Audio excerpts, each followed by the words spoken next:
episode of Knowledge is Power, we discuss a topic of everyone's interest, technology and screen time. As we are now 2 months into 2019, technology is growing much more than ever before, and children may be the ones being hurt by it the most.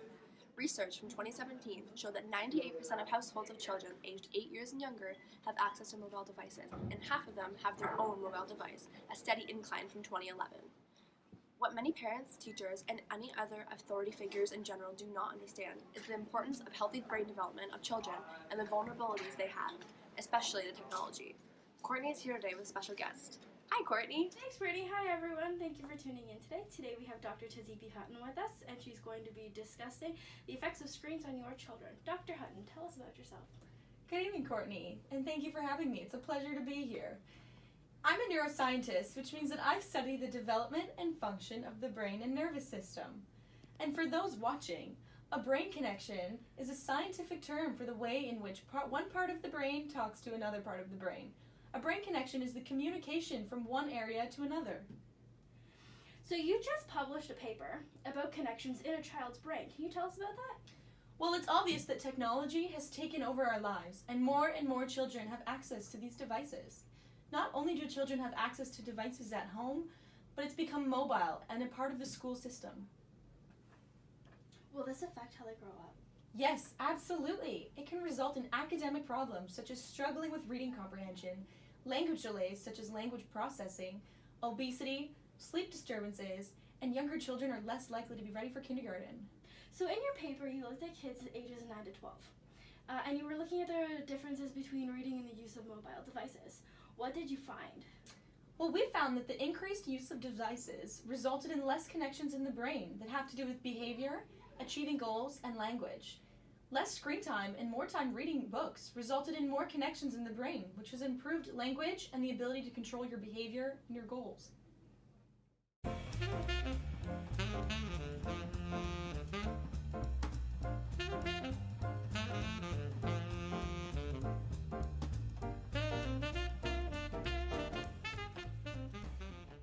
And what are the consequences of having less connections in the brain?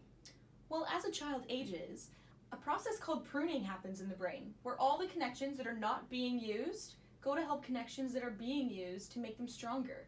If there isn't a lot of connections at the start of the pruning process, there isn't enough connections to help strengthen the important areas.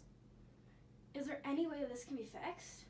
Well, if parents limit the amount of time that children use devices through natural breaks, time restrictions using visual or sound cues, having other activities lined up, or negotiating screen time with other activities, children should be made aware of the consequences that can result from excessive use of technology.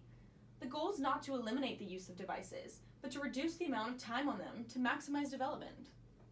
Doesn't the American Academy of Pediatricians recommend that the screen time be limited to 1 hour a day for kids? Exactly. 1 hour is recommended for technology use, while other activities such as reading or physical activities or creative play are recommended to ensure healthy development. Teachers should be limiting computer play or free time using devices. They should implement a reward system for reading to encourage children to limit their screen time to positively influence their development and increase their skills. Well, what about my e-reader? My 5-year-old son loves to use it. Well, although they are popular because they are environmentally friendly and encourage reading, reading from a screen still decreases the connections as a result of the backlighting. Well, you heard it here, folks. Get your head out of your apps and go pick up a book. Back to you, Brittany. Well, you heard it here first, folks. Excessive screen time can have serious implications on your child's development.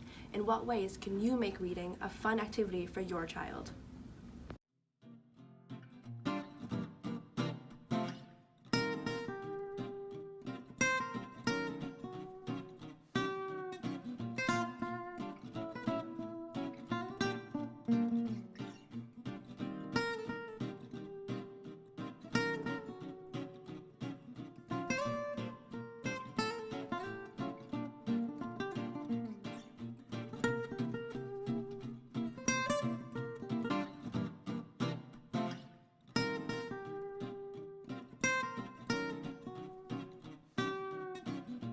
Tune in next week when we talk to Faith Hickman Briney about her book, Brain Sense.